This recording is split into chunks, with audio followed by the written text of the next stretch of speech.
Bonsoir à tous. Donc la BPI est ravie de vous accueillir ce soir pour cette seconde table ronde du cycle Einstein 100 ans après. Voilà, cycle qui a commencé, alors ça y est, j'ai un énorme trou de mémoire, qui a commencé le 3 octobre dernier, voilà, qui se poursuit ce soir et qui se terminera le 5 décembre 2016. Donc nous avons bâti ce cycle avec Aurélien Barraud, professeur de physique, que je remercie vivement. Et nous allons ce soir, avec David Fossé, Guillaume Duprat et Pierre Salati, que je remercie également, donc parler entre autres d'énergie noire, toujours autour du fil directeur de la théorie d'Albert Einstein. Donc je passe la parole à David Fossé, journaliste, directeur adjoint de Ciel et Espace, qui vous présentera les intervenants de ce soir ainsi que le déroulé de la soirée. Merci beaucoup. Merci beaucoup Caroline. Alors bonsoir, merci beaucoup d'être présent pour cette deuxième session de ce cycle consacré à Einstein. Donc effectivement, si vous étiez là il y a un peu plus d'un mois, vous avez célébré en quelque sorte l'un des derniers grands succès de la théorie d'Einstein, à savoir la découverte des ondes gravitationnelles. Et ce soir, nous allons plutôt nous attarder sur les zones d'ombre, non pas vraiment de la théorie, mais en tout cas de la cosmologie scientifique qui est née de cette théorie. On peut se demander si la vision de l'univers qui découle de la théorie de la relativité générale est satisfaisante aujourd'hui. En particulier, le fait que l'essentiel de ce qui compose l'univers nous soit totalement inconnu peut poser problème. Si on était venu il y a une vingtaine d'années vous faire une présentation sur la cosmologie, finalement il n'y avait pas beaucoup de problèmes. On savait à peu près tout. Il y avait quelques détails évidemment qui clochaient, mais enfin pas de quoi s'inquiéter. 20 ans plus tard, il faut bien constater qu'avec 95% du contenu de l'univers qui est de nature inconnue, eh ben, les astrophysiciens ont beaucoup de travail. Et après tout, c'est tant mieux. Je pense que Pierre Salati ne me démentira pas à ce propos.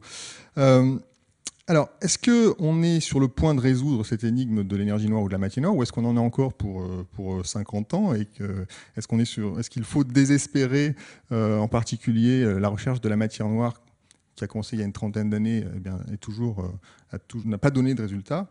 Donc on a ces questions. Est-ce qu'on est sur le point de résoudre cette énigme de l'énergie noire et de la matière noire, ou est-ce qu'au contraire, les choses sont plus compliquées que prévu?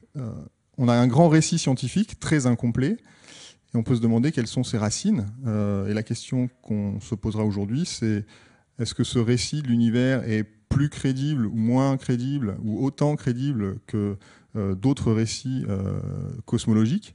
Bon, on verra qu'on ne peut pas tous les mettre évidemment sur le même plan, évidemment. Est-ce que ce récit est culturellement marqué, ou est-ce qu'il peut prétendre à l'universalité? Donc est-ce qu'on se dirige vers la vérité? C'est quelques-unes des questions que nous tenterons d'aborder ce soir, évidemment plus toutes celles que vous voudrez bien poser, en compagnie de Guillaume Duprat à ma gauche et Pierre Salati qui est à ma droite. Donc Pierre Salati, vous êtes illustrateur, Guillaume Duprat à ma gauche, vous êtes illustrateur et cosmographe. Vous nous expliquerez ce que signifie ce mot. Vous collectionnez depuis une douzaine d'années les représentations du monde à travers les cultures et les époques. Vous avez tiré plusieurs ouvrages de vos recherches. Je citerai Monde, mythes et images de l'univers en 2006, Cosmos, une histoire du ciel en 2009, ou encore tout récemment L'autre monde.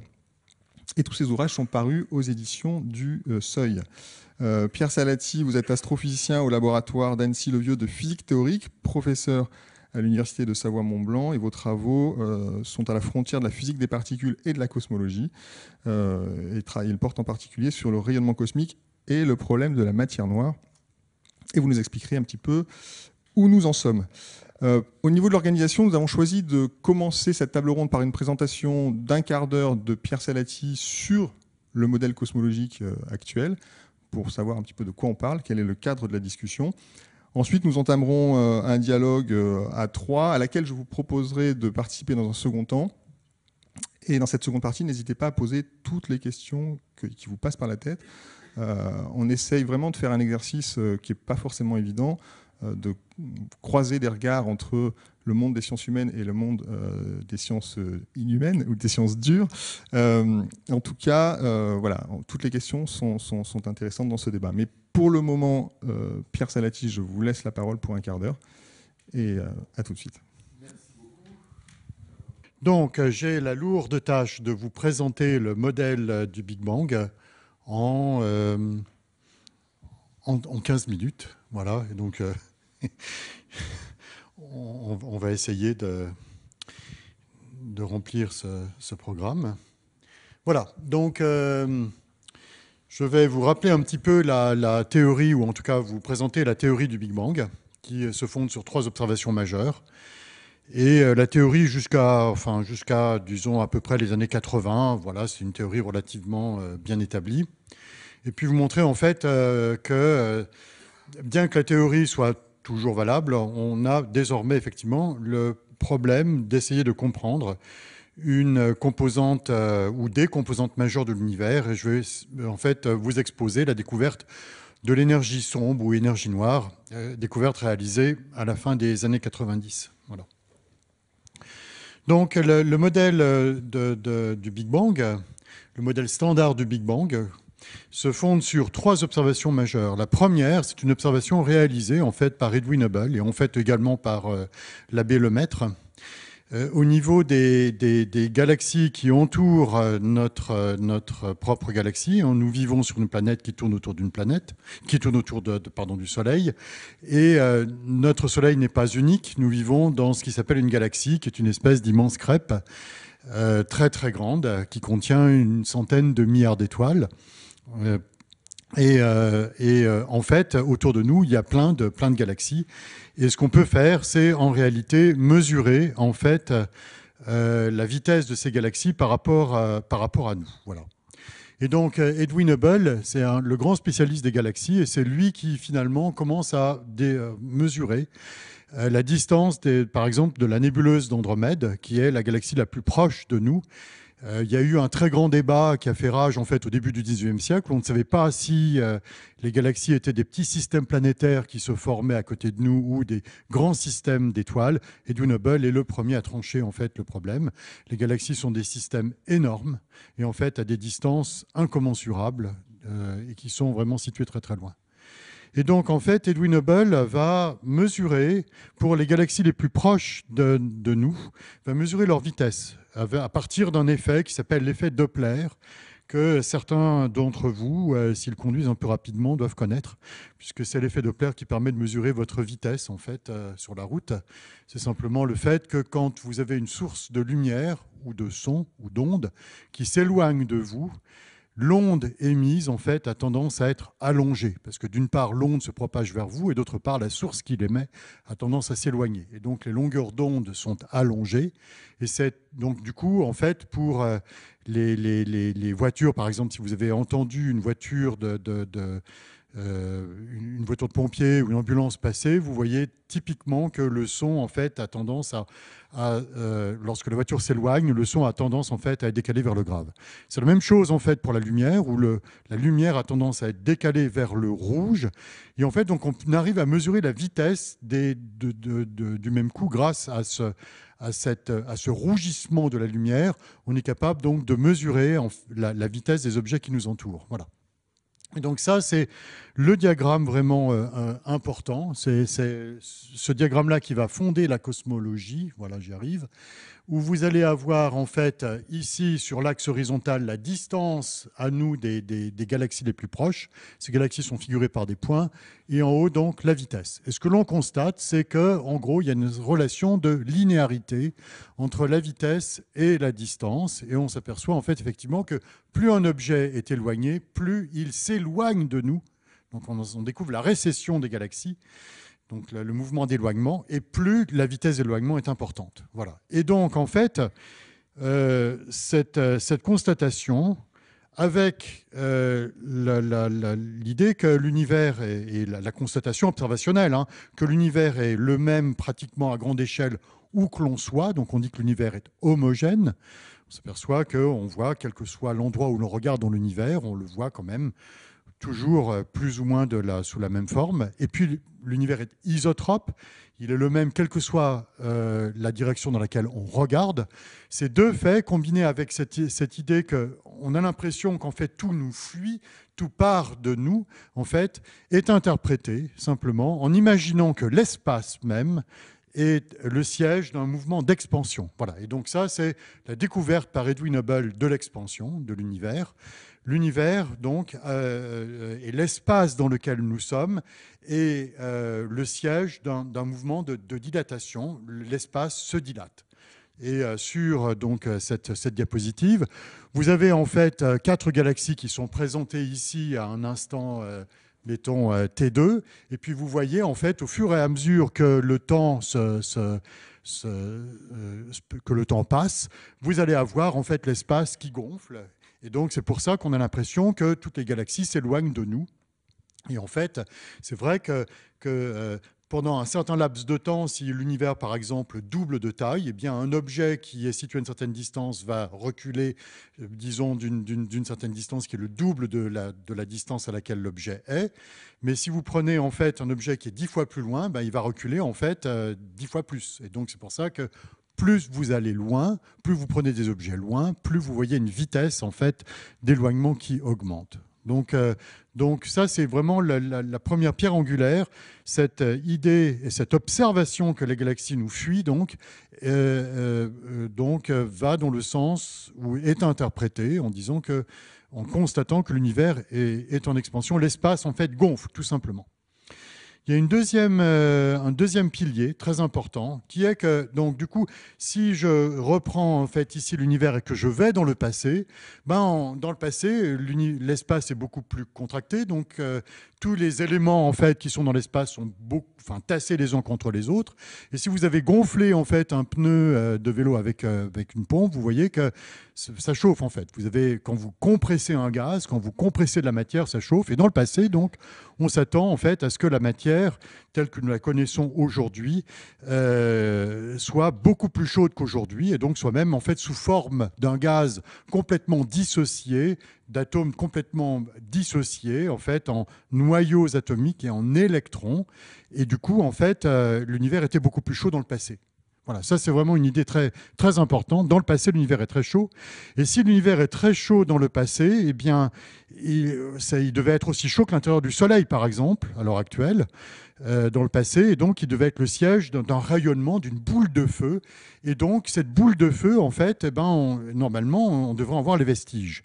Et cette boule de feu, on en voit les vestiges, en fait, effectivement, sous forme d'une espèce de rayonnement qui est plus très chaud à l'heure actuelle. Il fait que 3 degrés Kelvin, donc 3 degrés au-dessus du zéro absolu. Mais on voit ce fond. Alors donc là, j'ai une petite animation. Je vais essayer de faire attention. Où ça, donc, c'est une représentation de la Voie lactée.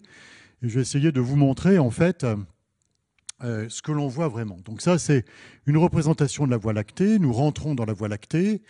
Voilà, nous sommes dans un bras de la Voie lactée. Voici la Terre et le Soleil. Et on va essayer de regarder l'espace autour de nous. Cet espace est sur une sphère autour de nous et on va déployer cette sphère de façon à avoir donc l'espace, tout l'espace qui nous entoure sous forme d'un ovale, qui c'est bien pratique du coup. Ça n'est attention, c'est tout l'espace qui a été déployé sur cet ovale et ça donne l'impression fallacieuse, mais quand même assez pédagogique de l'endroit où l'on vit. Donc on vit dans une galaxie qui est une espèce de grande crêpe que l'on voit comme ça par la tranche. Et ça, c'est notre galaxie vue dans la lumière visible. Voilà, donc maintenant la lumière visible, c'est la lumière, les radiations des électromagnétiques auxquelles notre œil est sensible. Et puis on va passer maintenant dans l'infrarouge, dans l'infrarouge proche. Dans l'infrarouge proche, on passe à travers la poussière et on voit bien le disque de la galaxie qui est représenté ici. Voilà, comme ça. Ah, j'arrive pas à le prendre. Voilà, comme. Ah, j'arrive pas. Avec la main, voilà. Vous voyez le disque qui est comme ça. Voilà, là j'arriverai mieux, c'est marrant, hein. Voilà, donc on voit bien le disque avec le bulbe. Après, donc, on va augmenter la longueur d'onde. Là, on est dans l'infrarouge lointain avec des longueurs d'onde d'une centaine de microns. On voit le gaz très froid du disque de la galaxie et on continue. Et on va arriver en fait à des radiations donc de micro-ondes. Voilà ce que l'on voit. On voit rien. On voit une espèce de rayonnement isotrope. Et si l'on augmente le contraste, en fait, eh bien, on va voir quelques petite modification donc, de ce rayonnement de fond. Et on voit en fait cette boule de feu primordiale qui s'est refroidi, que l'on voit encore aujourd'hui autour de nous, sous forme d'un rayonnement très froid à 3 degrés Kelvin. Et si l'on augmente le contraste, on va commencer à avoir des points qui sont en 100 millième fois plus chauds que 3 degrés, et des points rouges en 100 millième de fois, les points rouges donc en 100 millième de fois plus chauds que 3 degrés K, et les points bleus en 100 millième de fois plus froids que 3 degrés K. Ce que vous voyez là, en fait, ça n'est ni plus ni moins qu'une photographie de l'univers quand celui-ci a été âgé de 300 000 ans. Vous ne voyez pas les galaxies, la structure des amas de galaxies, etc. Et pour cause, en fait, elles ne sont pas encore nées. Voilà. Et donc, ceux qui ont réalisé cet exploit de cette découverte, vous avez à gauche et à droite donc, ceux qui ont découvert ce fond de rayonnement micro-ondes, Penzias et Wilson en 1964, et là au centre, Mather et Smoot qui, eux, ont trouvé les anisotropies sur le fond de rayonnement cosmologique. Et donc ça, c'était en 1992. Voilà. Et alors, cette photographie de l'univers, elle est très intéressante. Ça, c'est une photographie prise un peu après par un satellite qui s'appelle WMAP. Et ce que l'on voit, en fait, ce sont juste des petites perturbations, des petites vagues dans le contenu de matière de l'univers. Et ces petites vagues, en fait, vont peu à peu se structurer, former des amas de galaxies. Et là, c'est l'évolution de l'univers après. Les quasars se forment, les étoiles se forment, elles se condensent en galaxies, puis en amas de galaxies. Et en fait, entre l'endroit très loin dans le ciel, à 13,6 milliards d'années-lumière, où l'on voit en fait à gauche ce fond de rayonnement micro-ondes. Et voilà. Et donc là, c'est une photo de l'univers quand il était âgé de 300 000 ans. Et maintenant, se sont déroulés plein de la structuration des galaxies. Les galaxies se sont formées. Mais voilà, pour résumer, ce fond de rayonnement micro-ondes est le vestige de la boule de feu qui emplissait l'univers, et donc la preuve que l'univers, dans le passé, était très chaud. Alors j'en arrive à la troisième preuve, justement, du Big Bang, c'est que l'univers, dans le passé, était très chaud, et on pense, en fait, justement, qu'il y a eu des réactions très importantes qui ont eu lieu lors des 3 premières minutes de l'univers, et en particulier, ça, c'était vraiment l'idée de Gamow, avec ses étudiants, en 1948, d'imaginer que l'hélium, en fait, a été cuit dans l'univers primordial, a été cuit pendant les 3 premières minutes. On sait que le Soleil brûle parce qu'il est le siège de réactions nucléaires au cours desquelles l'hydrogène est transformé en hélium par cuisson nucléaire. Mais en fait, donc, les étoiles convertissent de l'hydrogène en hélium, mais cette conversion ne se déroule pas de façon si rapide que ça, et en tout cas n'explique pas les 25% en masse de matière qui nous constituent, qui sont formés d'hélium. Et donc Gamow, en fait, montre que si l'on admet qu'il y a eu un Big Bang chaud, eh bien justement, au tout début, les noyaux des atomes, hein, là, nous sommes formés d'atomes. Un atome, c'est un noyau, c'est formé d'un noyau autour duquel orbitent des électrons. Les électrons, leurs propriétés expliquent toutes les propriétés chimiques, en fait, des éléments. Mais le noyau, lui, c'est disons, un sujet d'étude de la physique nucléaire, et il est constitué de protons et de neutrons. Et en fait, au tout début, les protons et les neutrons faisaient tellement chaud que les noyaux étaient complètement dissociés. Et lors des 3 premières minutes, les protons et les neutrons ont eu des réactions nucléaires entre eux pour former de l'hélium. Et il se trouve en fait que, de façon très simple, on arrive à montrer effectivement que lors de ces réactions qui ont eu lieu pendant disons, entre un moment où l'univers est âgé d'une seconde et après 100 secondes ou 200 secondes, tout l'hélium, en fait, que l'on voit, pratiquement tout l'hélium a été produit pendant l'univers primordial. Et la chose vraiment extraordinaire, c'est que les calculs sont relativement simples. Il n'y a qu'une seule inconnue, qui est l'abondance de matière ordinaire. Et en fait, on arrive à expliquer très bien les observations, avec essentiellement l'hélium, que l'on voit avec la courbe verte en haut, mais également le deutérium, qui est une espèce d'hydrogène lourd, d'hélium, l'hélium 3, formé de 2 protons et d'1 neutron, et même le lithium, on arrive à peu près à expliquer son abondance. Voilà. Et donc, pour en terminer, donc, on a à l'heure actuelle à notre disposition un cadre théorique qui s'appelle le modèle standard du Big Bang, qui nous dit que l'univers est né il y a 13,7 milliards d'années, d'un état extrêmement chaud, extrêmement dense, s'est développé, s'est structuré peu à peu. L'hélium primordial a été cuit au bout de 3 minutes. Au bout de 300 000 ans, la matière qui était ionisée, les atomes qui étaient ionisés se sont vraiment neutralisés. Les électrons se sont mis à tourner autour des protons. Et donc, du coup, la lumière a pu voyager librement jusqu'à nous, nous donnant en fait cette photographie du fond de rayonnement cosmologique. Et voilà. Et donc, le modèle Big Bang est un modèle relativement, très très bien établi sur les observations. Voilà. Mais la chose très intéressante, c'est que dans ce modèle du Big Bang, fondé sur les équations de la relativité générale, il faut un contenu donc de matière et d'énergie. Et là, par contre, ce sont des découvertes, ce n'est uniquement que très récemment qu'on a pu dresser la carte d'identité de l'univers et donc déterminer quel est le contenu de l'univers. Voilà. Et ça, c'est vraiment une découverte très récente. Et cette découverte, en fait, je vais vous la raconter assez rapidement, c'est la découverte de l'énergie sombre qui donc est fondée sur l'observation d'objets qui s'appellent des supernovae de type 1A. Alors c'est un nom barbare pour désigner en fait des couples d'étoiles. Il y a beaucoup d'étoiles qui vivent en couple. Et il y a de temps en temps des étoiles qui, lors de leur évolution, forment ce qu'on appelle des naines blanches.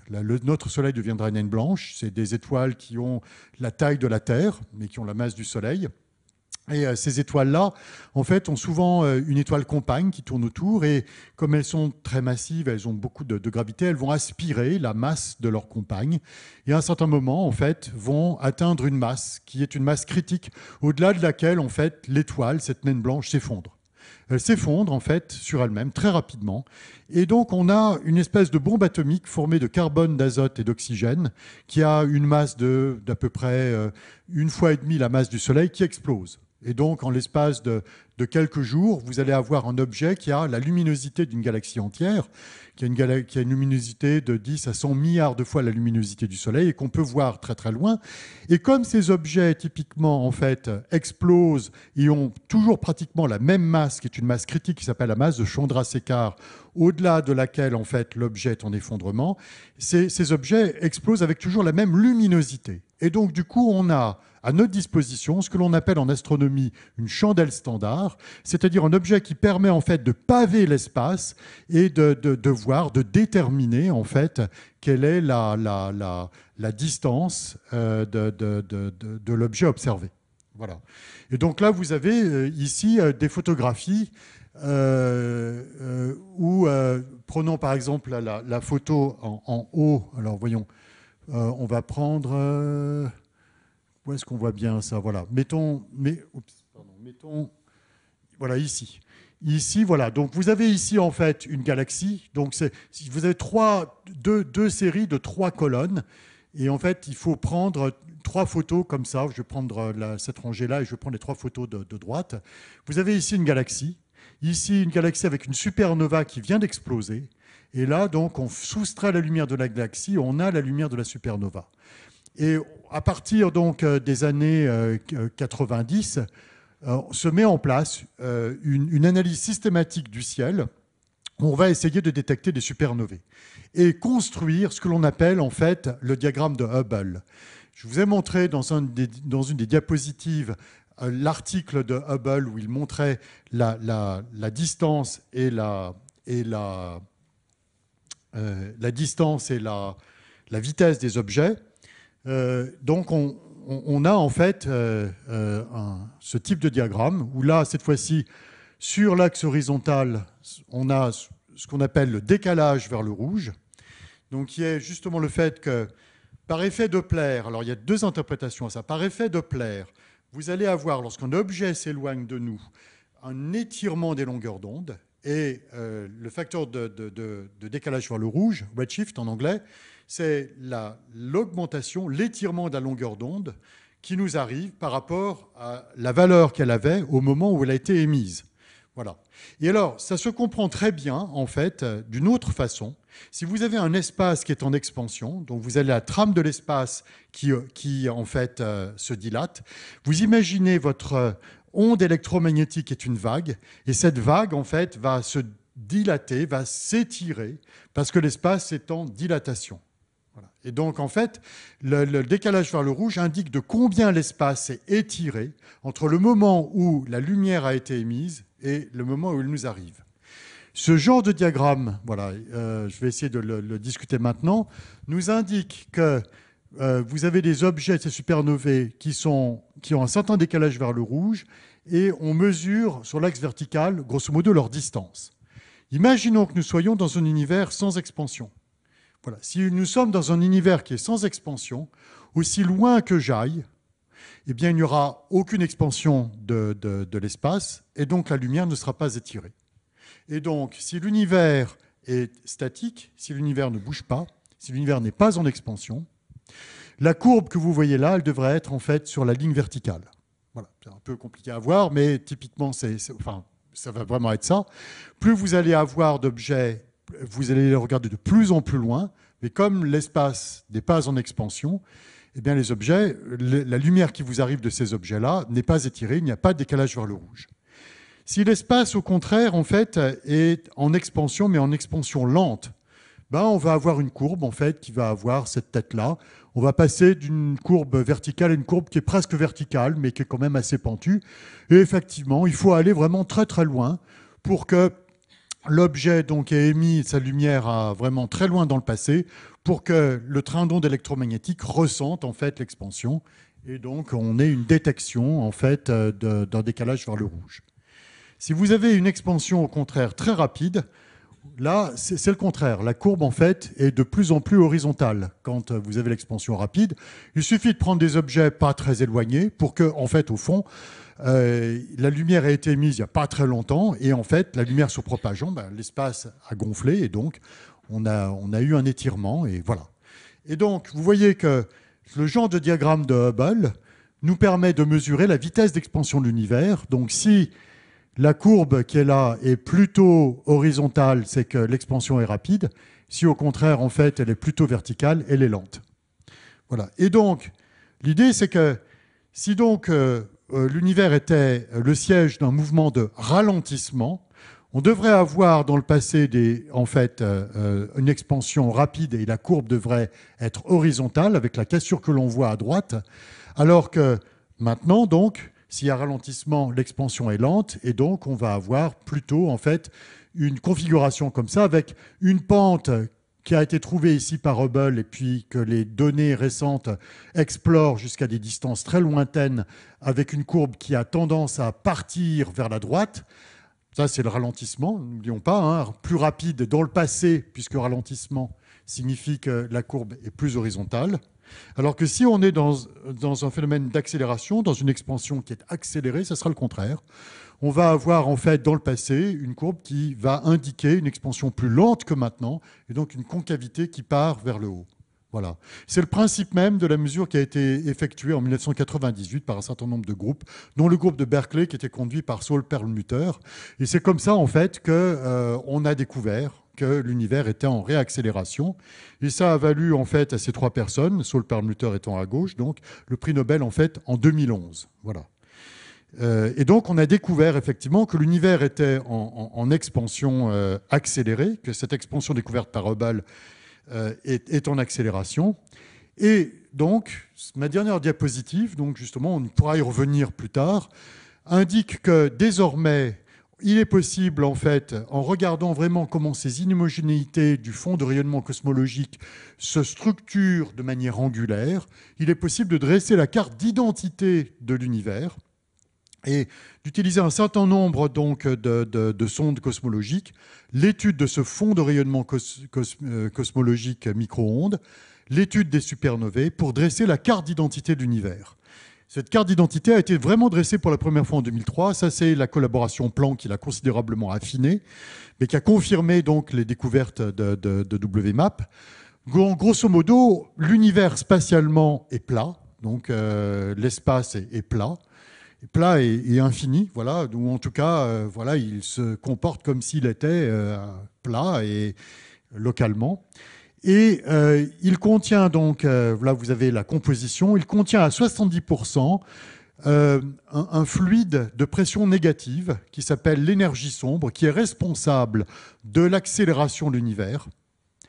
Ensuite, à 25%, vous allez avoir ce qu'on appelle la matière noire, qui est un fluide qui se comporte comme de la matière, c'est-à-dire qu'un fluide comme l'air, qui a beaucoup d'énergie de masse, mais qui n'a pas une pression aussi importante que ça.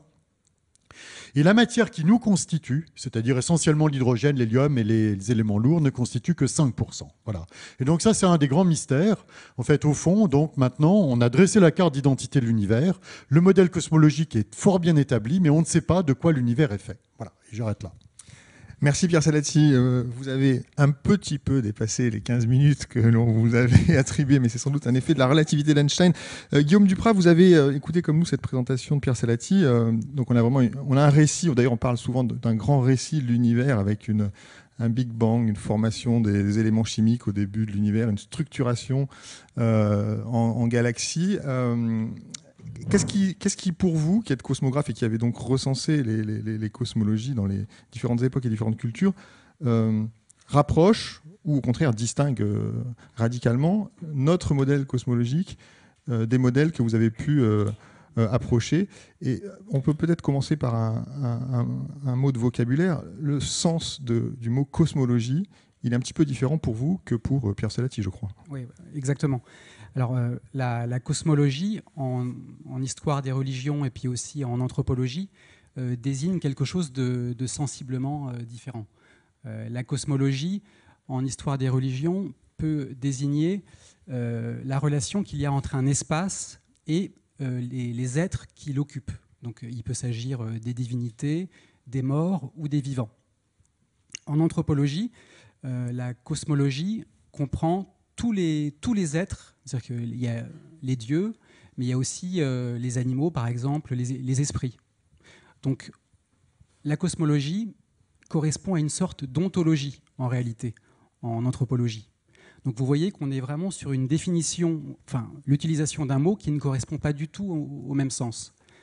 Mais en fait, cette différence au niveau du sens correspond à un moment dans l'histoire des sciences où il y a eu une sorte...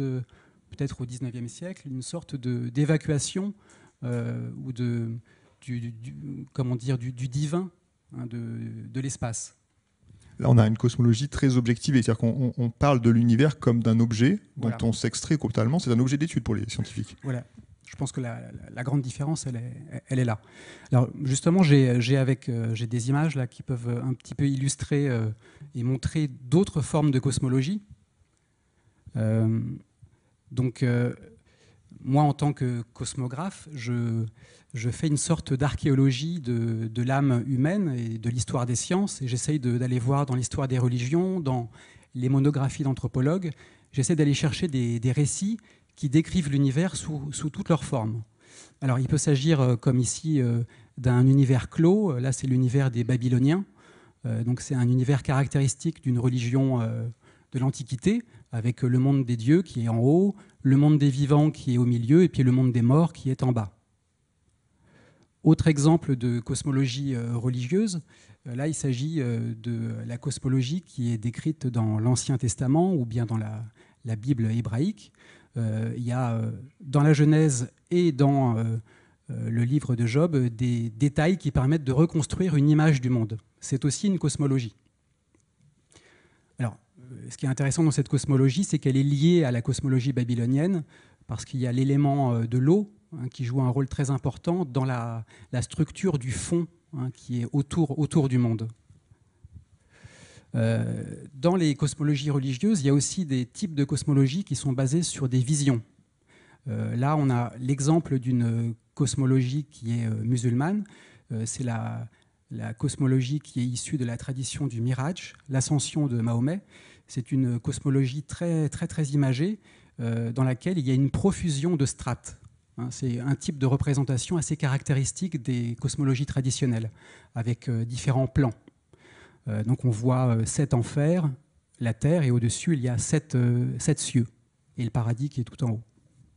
Alors, ce n'est pas une spécificité musulmane, mais dans les monothéismes, il y a ce type de récit.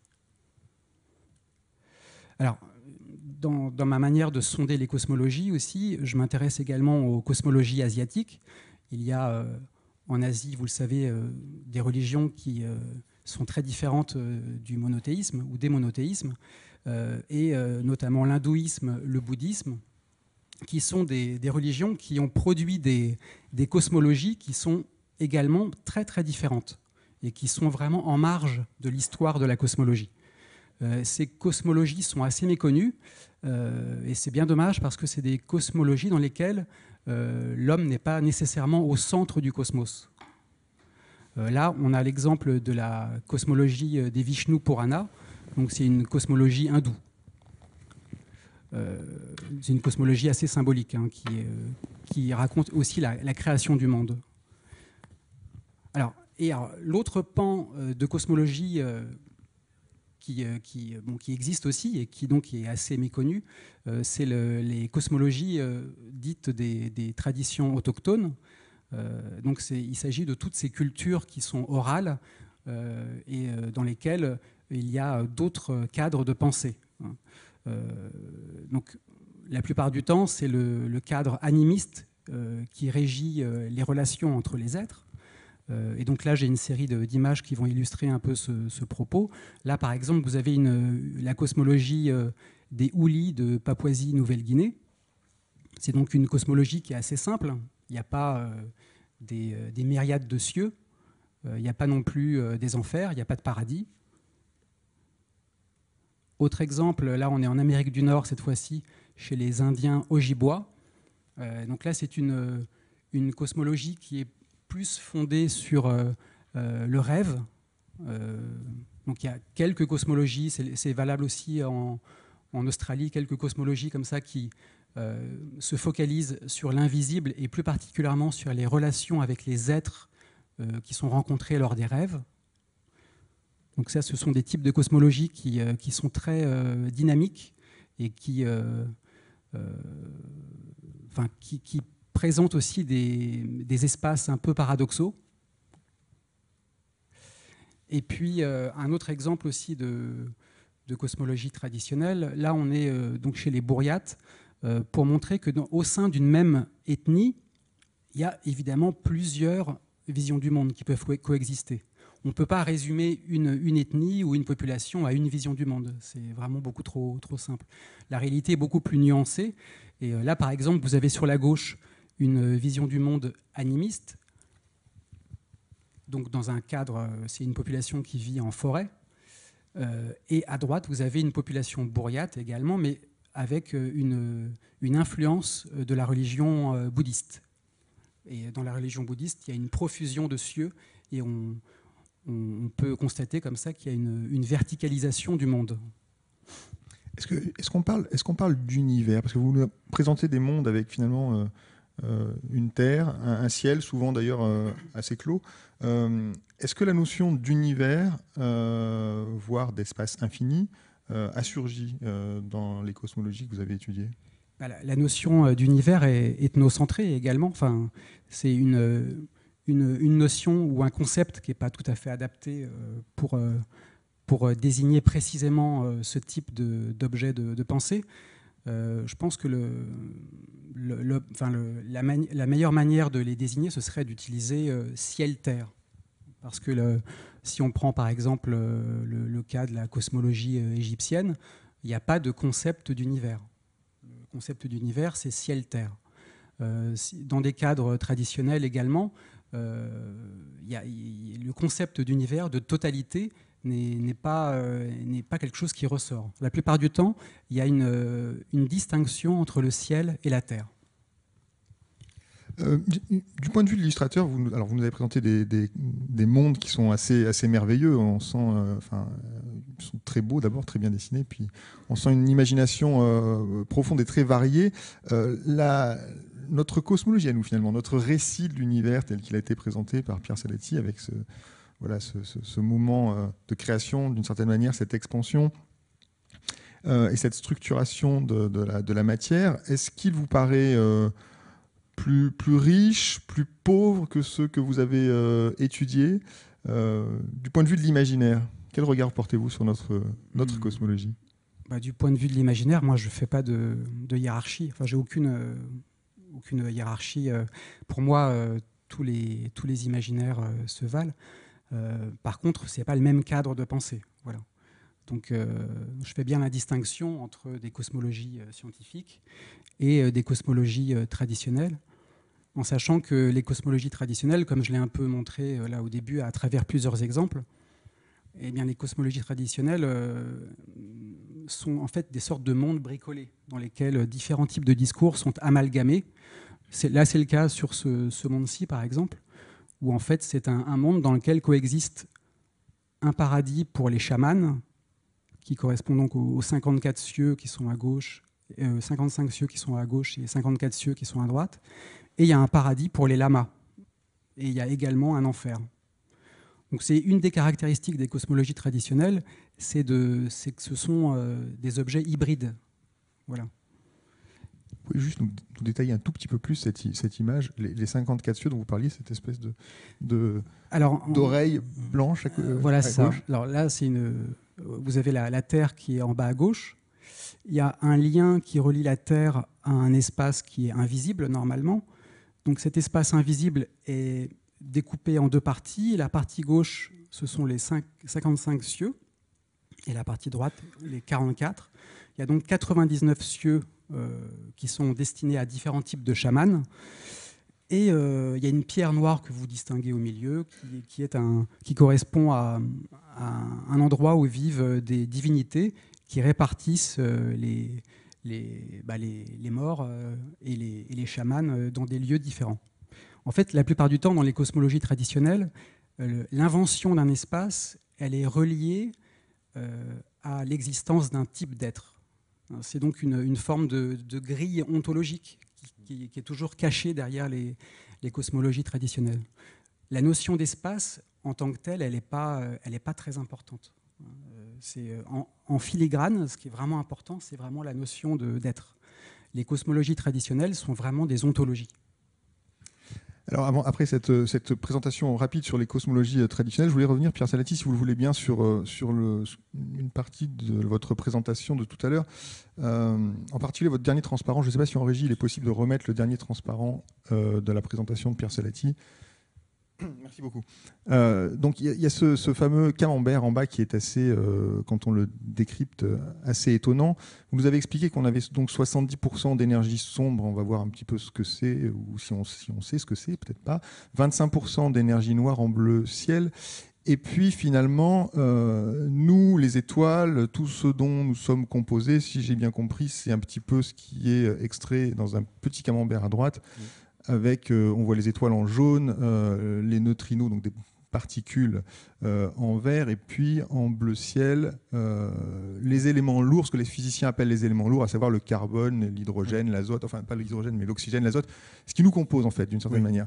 Donc si on regarde votre diagramme, on se rend compte que nous sommes bien peu de choses, si j'ose dire. Et que l'essentiel, c'est une nature inconnue. Attardons-nous un petit peu sur cette fameuse matière noire, donc c'est 25% de matière qui compose l'univers et dont on ne connaît pas la nature, c'est l'un de vos sujets de recherche. Est-ce que vous pouvez nous expliquer aujourd'hui où nous en sommes, qu'est-ce qu'on cherche d'abord exactement, et finalement comment l'idée qu'une partie de la matière de l'univers était noire, cachée, obscure, enfin appelez-la comme vous voulez, une partie importante de la matière nous échappait, comment est-on arrivé à cette idée-là ? Alors, donc je reprends quand même le diagramme. En fait, là, il faut regarder aussi le rouge, 4%, c'est l'hydrogène et l'hélium, voilà, dont je parlais tout à l'heure. L'hydrogène dans les molécules d'eau dont nous sommes composés à 70%, c'est ça ? Voilà, c'est ça, oui. Donc voilà, en fait, le problème de la matière noire a connu plusieurs rebonds, en fait. Alors, je peux peut-être, disons, très rapidement dresser un historique. C'est un problème qui est apparu en 1933 grâce à un astronome qui s'appelle Fritz Zwicky, qui est un Suisse, qui a montré, en analysant un amas de galaxies, en regardant un peu la vitesse de cet amas de galaxies, il a montré en fait que les vitesses une galaxie, c'est 100 milliards d'étoiles, et vous avez des amas qui sont immenses, qui font plusieurs millions d'années-lumière. La lumière met plusieurs millions d'années pour les traverser, mais on les observe, ils sont situés très, très loin, mais on les voit donc quand même très bien. Donc on peut mesurer la vitesse des galaxies au sein de l'amas, et ces vitesses sont très importantes, et sont tellement importantes qu'en fait on peut déterminer à partir de la vitesse des objets à l'intérieur de l'amas de galaxies, on peut déterminer la masse. Voilà. Et donc il a mesuré en fait une masse 100 fois plus importante que ce qui était visible. Et donc du coup, il y avait effectivement une espèce de différence énorme entre la masse lumineuse, ce que l'on voyait, c'était la première mesure a été réalisée sur l'amas de la chevelure de Bérénice, l'amas de Coma, qui est situé à 150 millions d'années-lumière d'ici. Et donc, on voit des galaxies, on mesure leur luminosité, et donc on peut en déduire en se disant, ma foi, on va faire l'hypothèse que c'est un peu des étoiles comme le Soleil. Voilà, donc on peut déterminer la masse.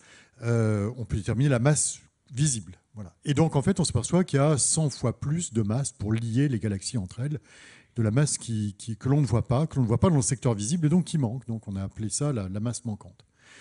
Il y a une deuxième série d'observations réalisées à partir des années 70, quand on a bien mis au point les radiotélescopes, sur la rotation des galaxies.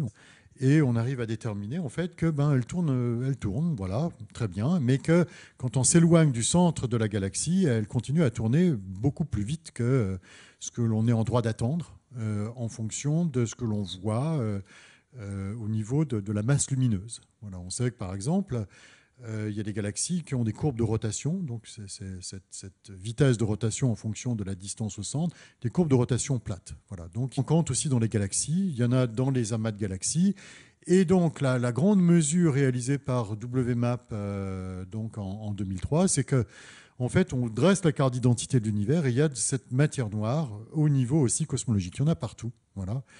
Et donc on arrive même en fait à démontrer que cette matière sombre n'est pas faite de matière ordinaire. On arrive à mesurer l'abondance de matière ordinaire et à côté l'abondance de matière totale, et on voit qu'il y a vraiment une différence. 5% de matière ordinaire et en gros 30% de matière totale, donc 25% de matière inconnue. Voilà. Et donc là, cette mesure du fond de rayonnement cosmologique, cette carte d'identité permet en fait vraiment de déterminer que la matière noire existe au niveau cosmologique, à toutes les échelles au fond, et qu'elle est de nature inconnue. Alors depuis une trentaine d'années, les théoriciens, astrophysiciens et physiciens des particules ont imaginé qu'il puisse y avoir des candidats à cette matière noire provenant en fait du monde ou de l'imaginaire, si j'ose dire, de la physique des particules. Parce qu'en fait, on sait qu'on a un très bon modèle à l'heure actuelle pour expliquer le monde de l'infiniment petit, pour expliquer donc les particules élémentaires, mais ce modèle-là n'est pas probablement la fin de l'histoire. Et donc, on peut essayer d'imaginer des standards de la physique des particules. Et dans ces extensions du modèle standard de la physique des particules, existent des candidats à la matière noire qui arrivent assez naturellement, des particules qui seraient produites dans l'univers vraiment primordial, lorsque l'univers est âgé cette fois de quelques microsecondes ou nanosecondes, qui seraient produits avec l'abondance qui est observée. Les physiciens des particules se sont intéressés depuis une trentaine d'années à ce problème de la matière noire. Et en fait, les observations de WMAP confirment bien que la matière noire est de nature exotique. Donc en fait, on sait par des mesures du mouvement des galaxies qu'il y a de la masse qu'on ne voit. J'ai bien compris ce que vous avez dit. On sait aussi que ce ne sont pas des étoiles ou des planètes, parce que je crois qu'on a fait cette recherche-là dans les années 90. Absolument, et on a trouvé qu'il n'y avait pas de planètes ou d'étoiles qu'on ne pouvait pas voir. Enfin, on a ce recensement, il est correct, le recensement d'étoiles et des planètes. Donc on se tourne maintenant vers la physique des particules en disant peut-être que les physiciens théoriciens vont nous sortir du chapeau en quelque sorte, mais pas tout à fait du chapeau quand même, un candidat, une particule qu'on ne connaît pas encore et qu'on pourrait détecter. Et je crois qu'en ce moment, il y a beaucoup d'expériences sous la Terre, au-dessus de la Terre, et même dans les accélérateurs de particules, qui traquent, qui cherchent cette matière noire, mais qui ne l'ont pas trouvée. Non, effectivement. Donc c'est quand même depuis 1985, donc depuis 30 ans, mes collègues et moi, en fait, je participe à cette recherche. On essaye de trouver la matière noire sous forme de ces particules hypothétiques. Ce seraient des particules qui ressemblent à des espèces de gros neutrinos. Voilà, Qu'est-ce que c'est qu'un neutrino? Alors, le neutrino, c'est une particule qui est assez évanescente, qui est neutre, dont on sait maintenant qu'elle a vraiment une masse et qui a des interactions vraiment très faibles. C'est une particule qui est vraiment nécessaire dans les interactions qui transmutent neutrons et protons. On appelle ça des interactions faibles. Le noyau de l'atome est constitué de neutrons et de protons, et quand un neutron se désintègre en proton, il va émettre un électron et aussi un neutrino, en fait un antineutrino. Voilà. Donc une particule très difficile à saisir. Oui. Il faut un mur de plomb de plusieurs années-lumière d'épaisseur pour arrêter les neutrinos. À l'heure actuelle, par exemple, les neutrinos émis au cœur du Soleil nous traversent à raison de 10 milliards de neutrinos par centimètre carré de votre peau. Et voilà, on est traversé sans cesse par ça. Et genre, si la matière noire était constituée de ces espèces de neutrinos lourds qu'on appelait neutralinos, voilà, qui sont encore des particules qu'on recherche, bien, il en existerait une par litre et elle nous traverserait en ce moment avec des vitesses de 300 km par seconde. Alors cependant, donc, elle laisse quand même des traces, soit dans des détecteurs terrestres, donc ça c'est la détection directe, on essaye de jouer à la pétanque avec ces particules de matière noire. On essaye de voir des mouvements de recul des noyaux. Donc ça, c'est une voie de recherche qui s'appelle la détection directe. Donc il faut s'affranchir quand même du bruit de fond constitué par la radioactivité ou créé par les rayons cosmiques. Donc il faut aller chercher du plomb archéologique qui a eu le temps d'être moins radioactif pour constituer les détecteurs, s'enterrer donc sous les montagnes, etc. Donc ça, c'est la voie de détection directe. Ça, c'est la recherche des neutrinos. Voilà. Mais la recherche de matière noire est encore plus complexe. Non, ça c'est aussi la recherche de matière noire qui s'effectue donc sous terre, comme ça. Ensuite, si cette matière noire est faite comme on le pense, de particules de neutralinos, ces neutralinos s'annihilent, vont produire en fait de l'antimatière.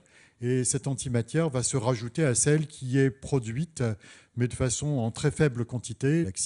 Et on devrait voir, en fait, effectivement, de l'antimatière dans le rayonnement cosmique en abondance, ou en tout cas des anomalies dans le rayonnement cosmique. Donc c'est vraiment ça, ce sur quoi je travaille, vraiment, en fait. Alors, il y a quelques années, au CERN, on a lancé le LHC, donc un grand collisionneur de particules qui a coûté pas mal de milliards et qui a d'ailleurs réussi à... Oui, quand même. Le prix de combien ? 10 rafales, je crois. 10 rafales, d'accord. Voilà. Parlons en rafales. En tout cas, il a servi à quelque chose, puisque le boson de Higgs, on a peut-être entendu parler, ça a défrayé la chronique. C'est découvert, c'est une de ces particules prédites par le fameux modèle standard, et donc confortant la validité du modèle standard. Mais le LHC, on l'attendait aussi pour éventuellement détecter cette fameuse matière noire. Et pour l'instant, ça n'a pas fonctionné.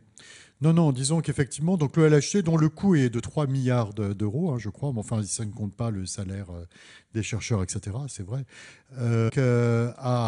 fonctionne. Et donc, c'est vraiment une machine de découverte dans laquelle, en fait, on va explorer quelles sont les lois de la physique à des échelles encore jamais atteintes, des petites échelles physiques et également des échelles d'énergie qui vont jusqu'à 1000 fois ou 10 000 fois l'énergie du proton. Voilà. Donc, le LHC, déjà, l'annonce a été réalisée le 4 juillet 2012. Pourquoi le 4 juillet ? Bon, c'est une machine européenne, qui a découvert le boson de Higgs. Donc ça, c'est vraiment la brique manquante du modèle standard. On a découvert le boson de Higgs, c'est une très très grande découverte, et on espérait effectivement tester, des modèles théoriques qui sont des extensions naturelles en fait du modèle de la physique des particules, et notamment cette fameuse supersymétrie qui prédit l'existence de ces particules de matière noire. Et pour l'instant, force est de constater que on n'a rien vu pour l'instant. Voilà. On a eu un frémissement en décembre dernier. On a cru voir quelque chose qui aurait une masse de 750 fois la masse du proton. Un certain nombre de mes collègues ont cru que c'était arrivé. Voilà, on avait trouvé ces fameux neutralinos, ces fameuses particules de matière noire, et malheureusement, en fait, ce n'était qu'une fluctuation statistique.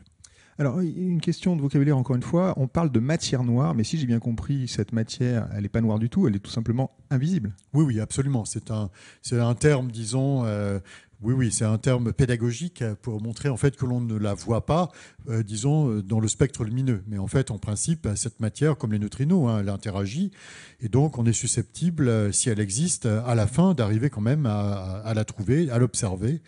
Et à la produire en fait, parce que l'idée même du LHC, c'est de produire au fond ces particules de matière noire.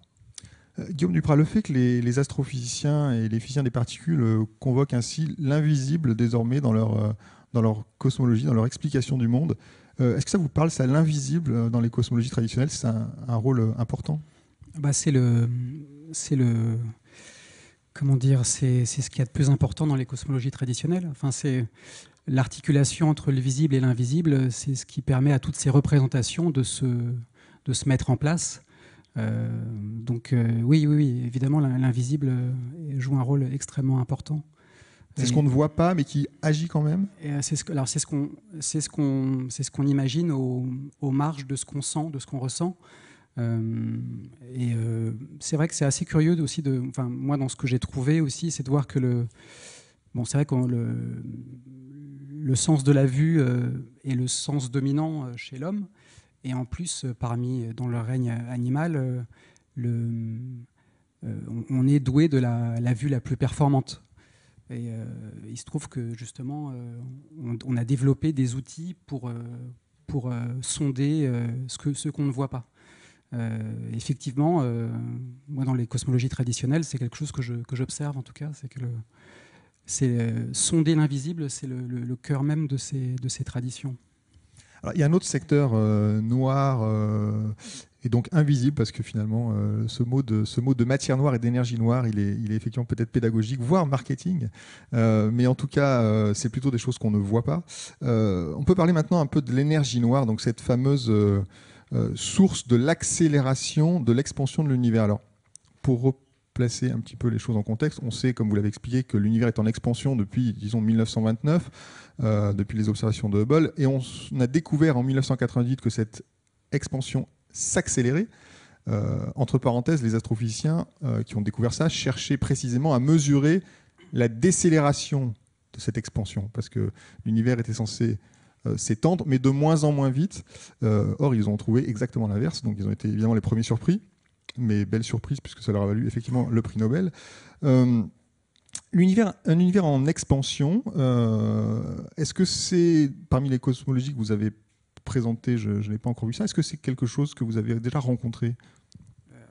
Alors justement, c'est les qualités d'expansion et d'accélération. C'est vraiment une singularité, on peut dire, dans l'histoire des cosmologies. Moi, j'ai trouvé là trois types de cosmologie où il y a quelque chose d'un peu équivalent, si on peut basculer sur l'autre PowerPoint. Voilà. On a là trois types de récits qui sont fondés sur une idée d'expansion, mais évidemment, ce n'est pas exactement la même chose. Mais on a différents mondes qui se succèdent. Là, on est chez les Indiens Hopi, et il y a une succession de 4 mondes qui sont qui aboutissent au monde d'aujourd'hui. On a un monde un peu équivalent chez les Indiens Navajo. C'est une ethnie indienne d'Arizona qui, justement, ils sont voisins des Hopis. C'était des ennemis, mais ils partageaient des éléments communs dans leur cosmologie. Et les Indiens Navajo, en tout cas l'anthropologue qui a travaillé sur leur cosmologie, Gladys Richards, parle de monde en expansion. Mais évidemment, encore une fois, il ne s'agit pas du même type d'expansion. Vous pouvez nous décrire un petit peu cette figure quels sont ces différents mondes qu'on voit? Parce qu'apparemment, il y en a un seul sur lequel on voit des montagnes, quelque chose qui pourrait ressembler à la Terre. Alors le monde que l'on voit au centre, c'est donc le monde actuel. Et les 4 mondes qui sont dessous sont les mondes qui ont précédé. En fait, c'est un schéma cyclique et qui est un type de schéma qu'on retrouve souvent dans les cosmologies mésoaméricaines et qu'on retrouve même chez les Mayas et les Aztèques. Alors, ce qui est intéressant aussi sur cette idée d'un univers en expansion, Pierre Salati, vous me contredirez si je dis des bêtises, mais enfin, c'est qu'il a quand même mis du mal à s'imposer, puisque donc on est dans un cycle qui parle de la théorie de la relativité générale d'Einstein. Il faut savoir que le premier modèle cosmologique, c'est Einstein lui-même qui l'a proposé, cosmologique scientifique, évidemment, celui dont on parle aujourd'hui. C'est Einstein qui l'a proposé en 1917 sur la base de sa théorie de la relativité générale. Et ce qui est intéressant, c'est que, d'une certaine manière, il n'a pas cru à ses propres équations, puisque ces équations lui disaient, alors que diraient les équations si elles pouvaient parler, comme dirait Étienne Klein, mais ces équations lui disaient en quelque sorte que l'univers était soit en expansion, soit en contraction, en tout cas pas stable. Et Einstein a introduit un terme pour garantir la stabilité, un terme mathématique pour garantir la stabilité de son univers.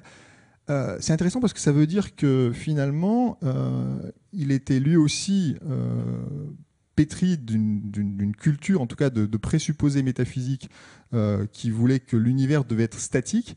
Ça, Guillaume Duprat, ça vous parle? Est-ce que c'est notre culture occidentale qui veut ça, l'idée d'un univers statique? Oui, alors là, c'est une notion qui est intéressante parce qu'il y a beaucoup de préjugés. On a l'impression que dans les cosmologies pré-coperniciennes ou dans les cosmologies traditionnelles, il est souvent question d'un univers statique. Alors c'est à la fois vrai et puis c'est faux. Dans les cosmologies pré-coperniciennes, si on reprend le fil de l'histoire des sciences et si on remonte un petit peu au temps de la cosmologie présocratique, donc avant Socrate, donc chez les Grecs, on a effectivement des modèles de cosmologie dans lesquels il y a une réflexion sur la nature du monde, et cette réflexion sur la nature du monde va aboutir à mettre en avant un élément qui va structurer l'ensemble de l'univers. Et ensuite, il va y avoir une sorte de stabilité de l'univers qui va, à part chez Héraclite, mais il y a une stabilité qui va garantir en tout cas le fonctionnement du monde. Cette idée, elle va perdurer, et je dois avoir des images. Voilà.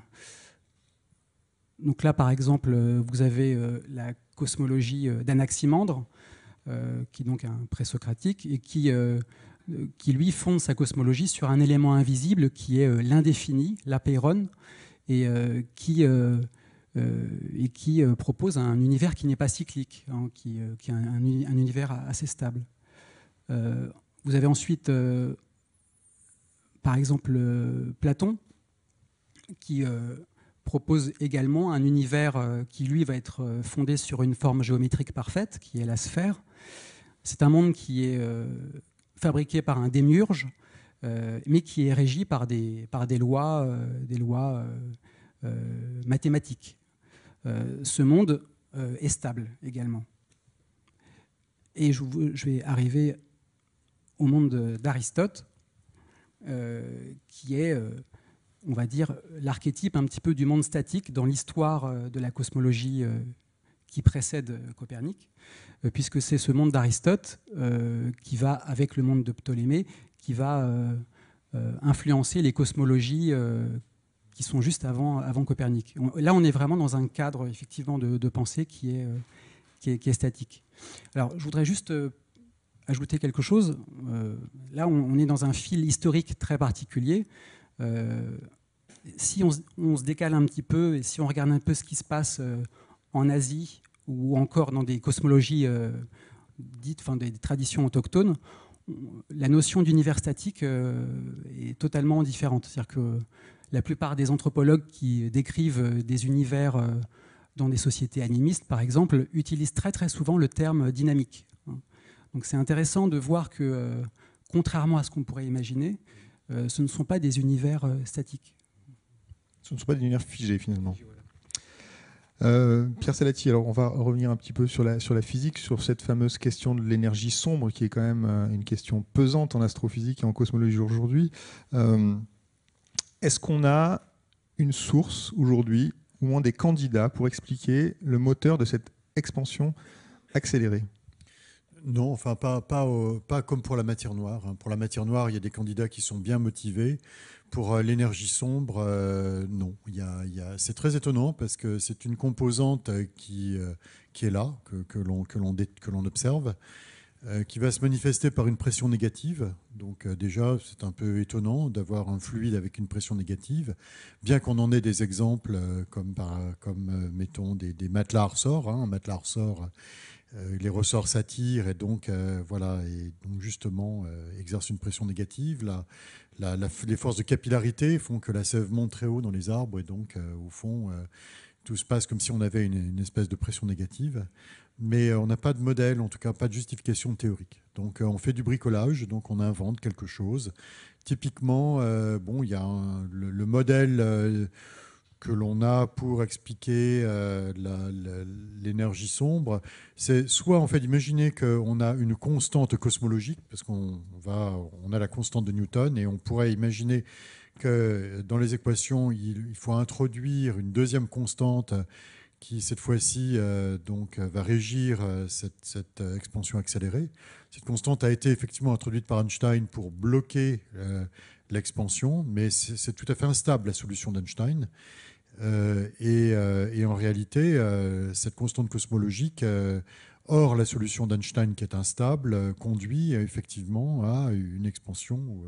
Et là, c'est un terme mathématique. On est vraiment dans un terme mathématique qui donne une idée de comment fonctionne la géométrie de l'univers, mais il n'y a pas de source physique. Il n'y a pas de source physique. Alors, la deuxième possibilité, ça serait d'imaginer en fait que ce soit un vrai fluide et pas uniquement en fait simplement une constante qu'on rajoute dans les équations. Et ce fluide, donc justement, on le nomme quintessence, tellement il nous paraît mystérieux. Et donc, c'est un fluide de pression négative. Bon, un champ scalaire, voilà, techniquement parlant, peut effectivement conduire à un tel comportement, mais il n'y a rien dans le laboratoire, rien, même dans la théorie, qui puisse nous donner un embryon d'idée de ce que ça pourrait être. Voilà. Donc on est franchement à l'amende. Il y a plein effectivement de suggestions, de modèles possibles, mais c'est vraiment du bricolage. Vous avez utilisé un terme qui est intéressant, c'est le mot de quintessence. Oui. Quintessence, je me tourne vers vous, Guillaume Duprat, c'est un sens quand même bien précis dans l'histoire de la pensée. Justement, si on peut revenir sur l'image d'Aristote, là justement, la quintessence, c'est la cinquième essence. Et dans le monde d'Aristote, dans son traité du ciel, c'est un élément qui compose le monde. Alors, dans la cosmologie d'Aristote, vous voyez au centre la Terre. Vous avez, autour de la Terre, il y a l'eau, l'air et le feu. Donc ça, c'est le monde sublunaire. Et au-delà du monde sublunaire, vous avez le monde supralunaire, qui est donc un monde qui est composé de ce cinquième élément qu'il appelle la quintessence, et qui est l'éther. Alors, c'est une matière qui est dotée de qualités. Il est inengendré, incorruptible, et c'est le siège du divin. Donc c'est un petit peu curieux de voir que ce terme est récupéré aujourd'hui. Peut-être une question de marketing ? Pas toujours, non. Je pense que bon, c'est non, mais si. Non. En tout cas, c'est un mot qui résonne vraiment très fort. Oui, ça fait appel à notre imaginaire, donc, quelque part. Hein. Donc, voilà, c'est pour ça. On l'enrobe et on le nimbe de ça. Mais non. Je crois que Steinhardt, je ne sais pas si c'est Steinhardt qui a eu l'idée de ça, mais pas besoin de marketing. Bon, c'est vrai que c'est bien, ça fait bien, mais non, ce n'est pas une histoire de marketing. Non. Très bien. En tout cas, on ne sait toujours pas ce qu'est l'énergie sombre à l'heure actuelle. Non, absolument pas. Non. Écoutez, ça fait plus d'une heure qu'on parle tous les trois et je propose maintenant qu'on passe quand même la parole au public. Donc on va prendre vos questions. N'hésitez pas, levez la main. Caroline va passer parmi vous pour vous passer le micro. Voilà. Merci. Marche le micro ? Ouais, ça. J'avais un commentaire à faire pour Guillaume Duprat et une question pour Pierre Salati. Pour Guillaume Duprat, ce que vous avez présenté comme la cosmologie, pour moi, c'est une erreur de vocabulaire incroyable. On ne parle pas de cosmologie, c'est la cosmogonie, c'est mythologique. La cosmologie, c'est l'étude du cosmos. Il n'y a pas d'ambiguïté sur l'étude, c'est une étude. La cosmogonie, c'est de la mythologie, c'est de la théologie, pourquoi pas, mais c'est un encodage de l'étude. Comme Aristote a présenté, alors, une fascination pour les Grecs de l'Antiquité, mais ce que nous a fait Aristote, c'est philosophique, c'est harmonieux. Tout à l'heure, vous avez une image, j'aimerais bien la revoir, celle qui est sur votre PC. Là, on voit la Terre avec plusieurs arcs qui qui s'étendent, ça représente les... si je ne me trompe pas, c'est en accord avec des notes de musique. C'est pour représenter de l'harmonie, c'est philosophique, si vous voulez. Mais je pense que c'est une erreur de vocabulaire de dire que c'est de la cosmologie, c'est pas de l'étude. C'est pareil pour les Amérindiens, pour les Indiens. Et ouais, donc ça, c'est l'erreur de vocabulaire. Enfin, pour moi, c'en est une. Vous pourrez peut-être répondre après. Et pour Pierre Salati, je dis, est-ce que c'est possible qu'il y ait un absolu de la taille de l'univers? Comme on sait que l'univers se refroidit, on est à quelques degrés au-dessus le zéro absolu, on doit être à 3 degrés au-dessus le zéro Kelvin.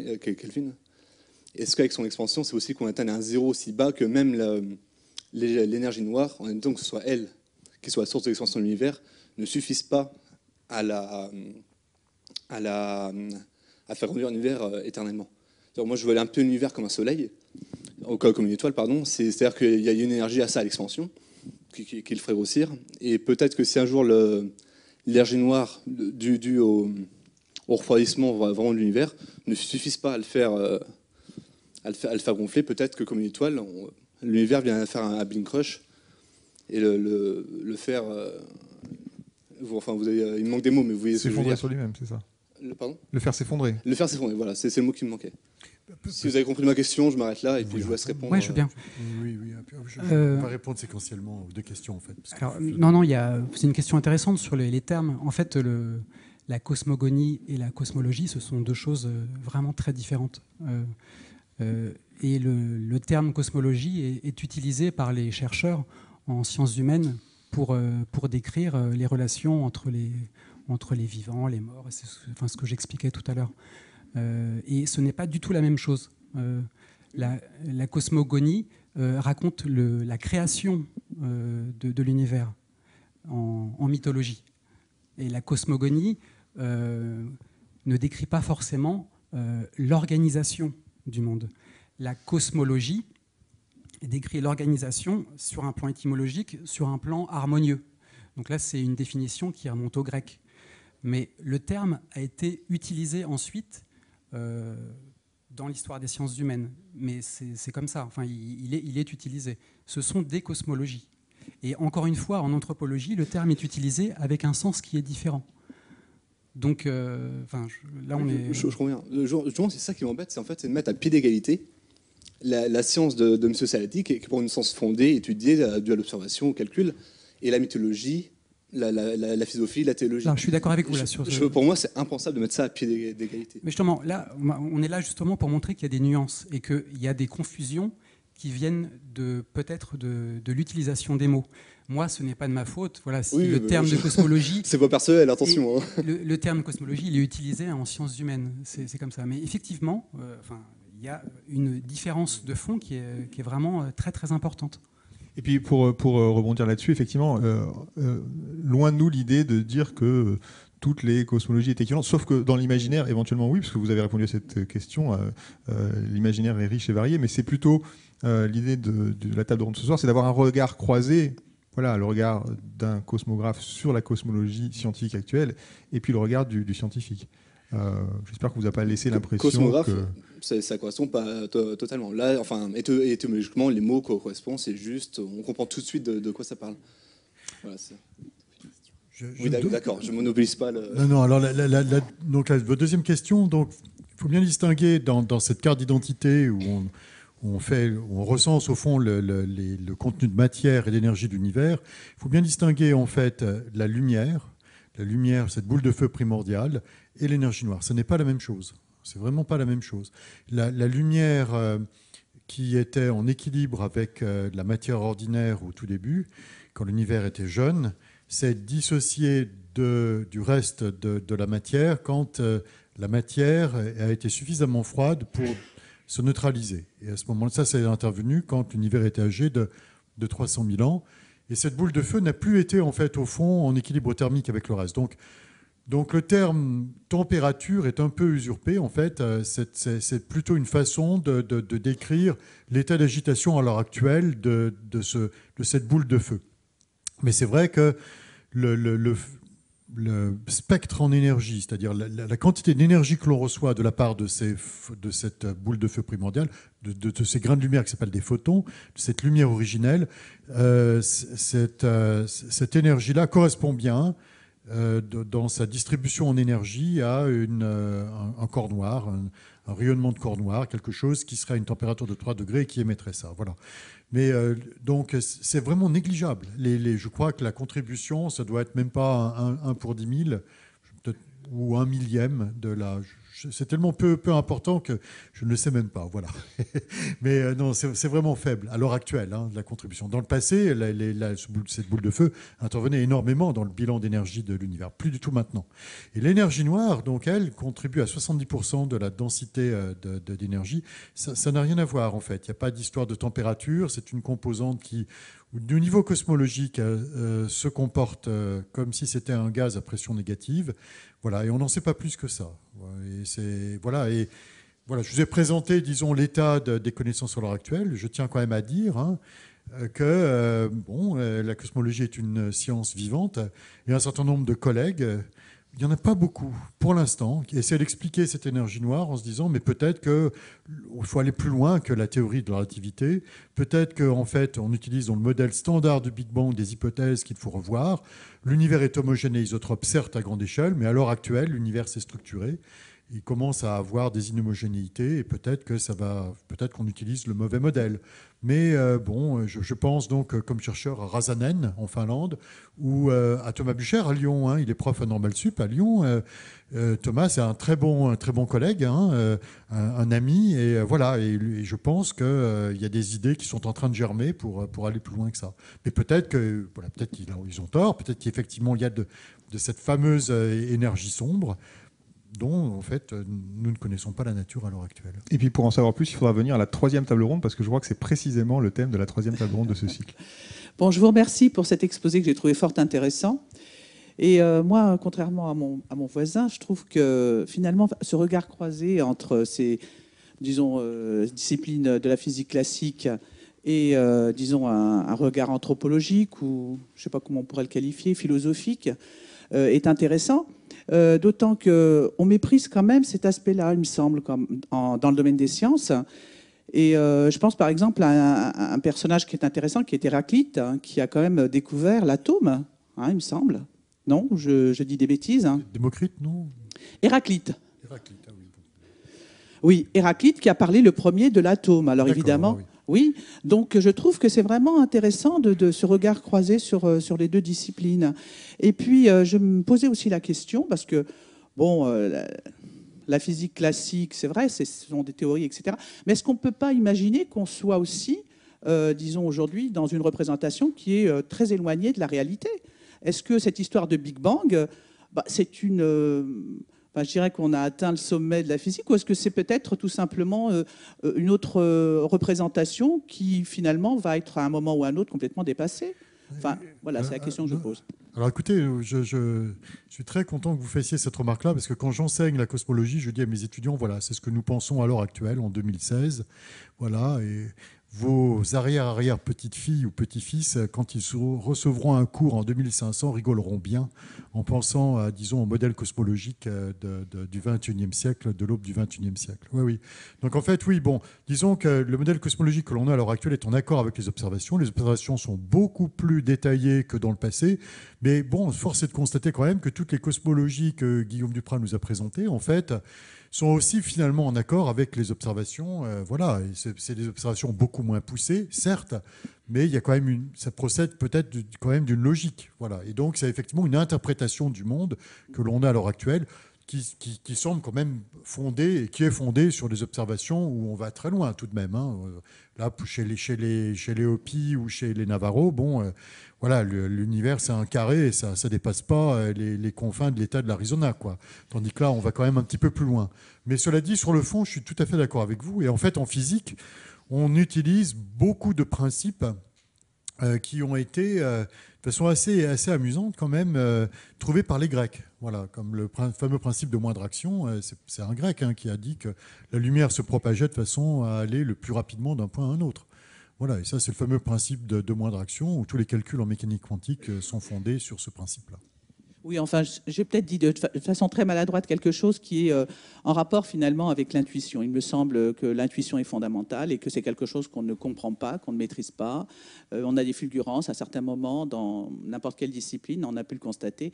Et je pense que c'est une dimension extrêmement importante. Je pense que mépriser finalement les autres disciplines qui ne sont pas des disciplines, on va dire, scientifiques, en pensant que bon, c'est moins, voilà, ça présente moins d'intérêt.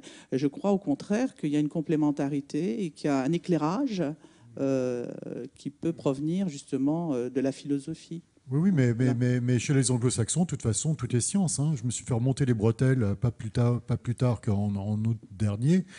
Je vais suivre mon épouse à une conférence de littérature donc en Irlande et je discutais avec une dame qui disait qu'elle faisait de la sociologie et je disais moi je suis un scientifique. Elle me regarde en disant mais moi aussi, voilà.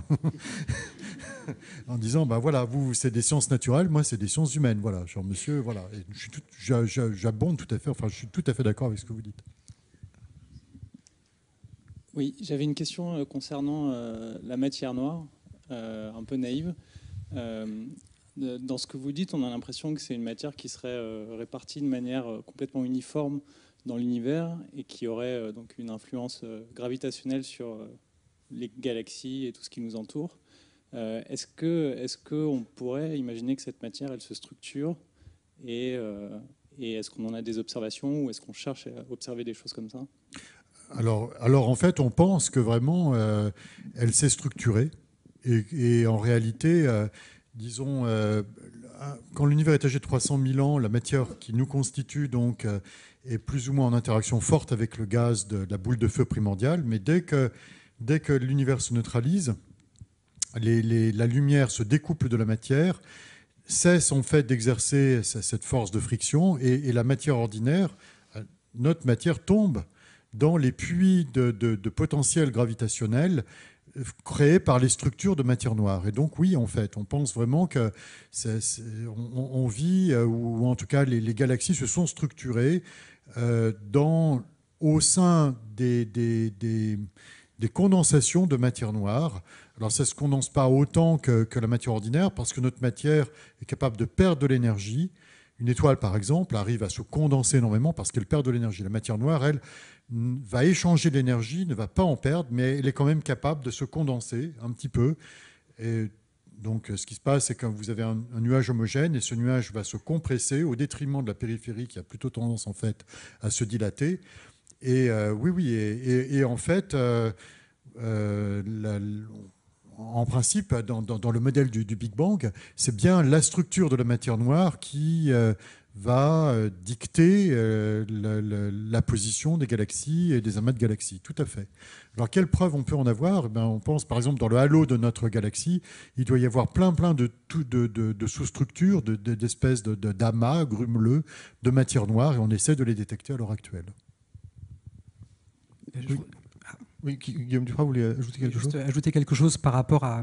Je voulais revenir sur le terme cosmogonie, justement pour préciser quelque chose qui me paraît intéressant, et ça rebondit par rapport à ce que vous disiez, justement, et pour préciser que, en fait, dans les cosmologies traditionnelles, souvent, les récits sont mélangés, sont amalgamés. Donc, il peut y avoir des mythes qui sont amalgamés, superposés, avec des informations qui sont de l'ordre du concret. Il y a des éléments d'ethno-astronomie aussi dans ces récits. C'est la raison pour laquelle, moi, personnellement, j'évite d'utiliser le terme cosmogonie. Il faut vraiment bien comprendre que ce sont des récits qui sont hybrides la plupart du temps. On a une question au fond de la salle, oui. Bonsoir. J'ai une question pour le monsieur Salati. En fait, tout d'abord, je voudrais dire que je suis étonnée parce que j'ai entendu les mots « on imagine »,« j'imagine ». On pense que plus par vous que par monsieur Duprat. Parce que et ça m'étonne franchement parce que dit par un scientifique, c'est quand même étonnant.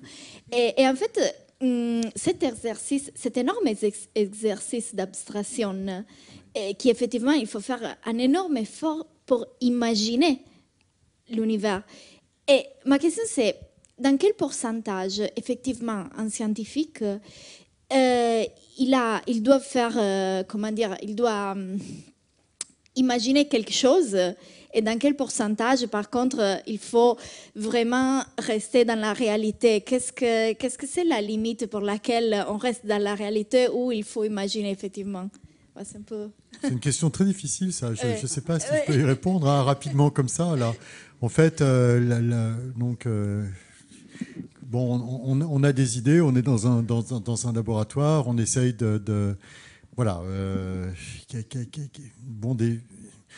on essaye de temps en temps d'imaginer des solutions à un problème. Par exemple, vous avez le rayon cosmique d'antimatière qui s'appelle les positrons. Vous savez que les électrons ont un partenaire d'antimatière qui s'appelle...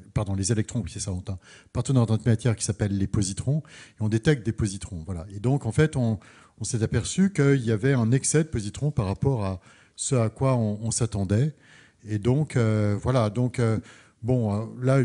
on essaie d'expliquer cet excès en imaginant la matière noire, mais on se fonde sur des travaux précédents. Donc, ce n'est pas un gros effort d'abstraction, parce que quand on travaille dans le domaine depuis un certain nombre d'années, on va essayer d'expliquer et de calculer. Donc, du coup, si cet excès peut être pris en compte par de la matière noire. Donc là, il n'y a pas un gros effort d'abstraction. Les outils sont déjà là. On a déjà pensé à ça. Voilà. Alors, attendez. Dans ma carrière, quand est-ce que j'ai vraiment imaginé des choses? Je ne sais pas, en fait. Je reviendrai vers vous plus tard. Je vais chercher. Est-ce qu'on peut dire quand même que l'imagination scientifique, l'imaginaire scientifique, c'est un imaginaire qui est quand même contraint, cadré par des outils déjà, notamment les mathématiques, des théories. Enfin, on n'imagine pas ex nihilo aussi librement peut-être que vous pourriez, qu'un romancier, encore qu'un romancier a lui aussi son cadre, j'imagine. Oui, alors je rebondis en fait. Bon, voilà. Donc du coup, pour essayer d'expliquer si cet excès est dû à la matière noire, donc il va falloir essayer on est guidé par déjà des travaux précédents. Et après, on a un corset de fer qui consiste quand même à utiliser des calculs et à faire des prédictions numériques et à regarder si ça marche, en fait. Donc voilà. Et donc, effectivement, on passe pas mal de temps à faire des tests et des choses comme ça. Mais cela dit, je me souviens de moments assez plaisants où, j'ai imaginé des solutions. On était en train de jouer, en fait, à Berkeley, à mettre de la matière noire au sein de certaines étoiles qui commençaient à avoir des pulsations.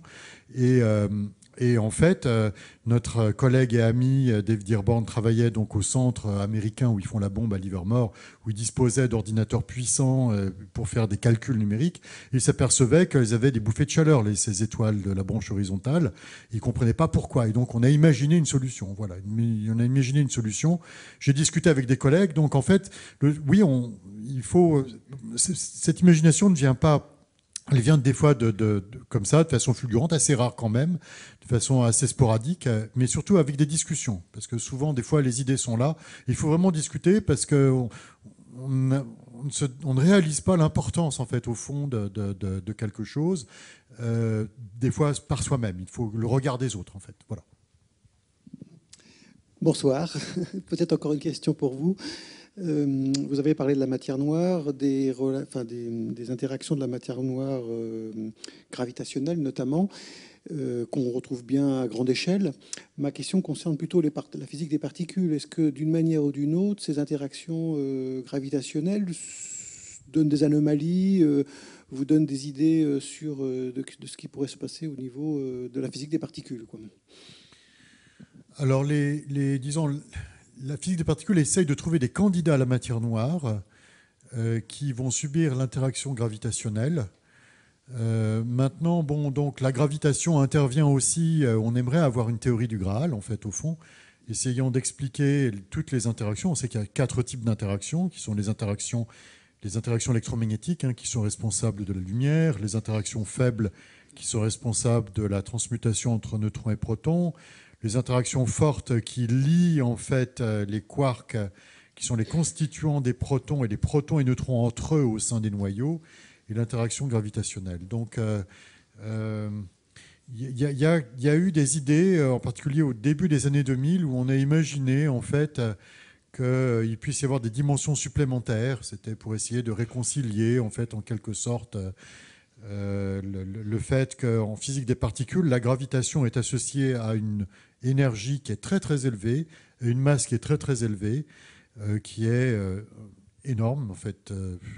C'est quelque chose qui est un milliard de fois plus forte que la masse d'un proton, voilà, typiquement, même 10 milliards de fois plus forte que la masse d'un proton, alors que l'échelle à laquelle, en fait, les interactions faibles et électromagnétiques semblent, en fait, s'unifier, s'opère à une énergie de l'ordre d'une centaine de fois la masse du proton.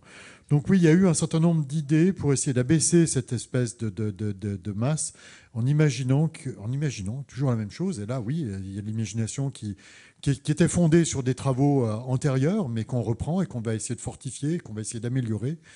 Il y a eu les travaux de Kaluza et de Klein dans les années 20 ou 30, je ne sais plus très bien, et qui ont 1920-1930, qui ont été en fait réutilisés ensuite pour essayer d'expliquer l'effet que pourrait avoir une quatrième dimension spatiale se recourbant sur elle-même. Donc c'est en ce sens-là que ça va vraiment intervenir. Cela dit, on ne sait pas à l'heure actuelle, on n'a pas de théorie quantique de la gravité. Et il y a des recherches, soit en direction de la théorie des cordes à laquelle je ne sais pas grand-chose, enfin, dont je ne sais pas grand-chose, soit en direction des théories de Carlo Rovelli, où on va imaginer que l'espace est discrétisé en points comme ça, et l'espace est une espèce de réseau. Mais ça, je pense que ça sera l'objet vraiment de la troisième séance. Probablement aussi de la troisième table ronde, oui.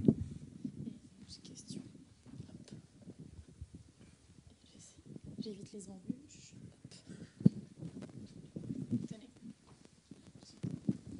Bonsoir. J'ai une question pour vous, Monsieur Salati. J'aimerais revenir sur la constante cosmologique que Einstein a introduite il y a presque 100 ans.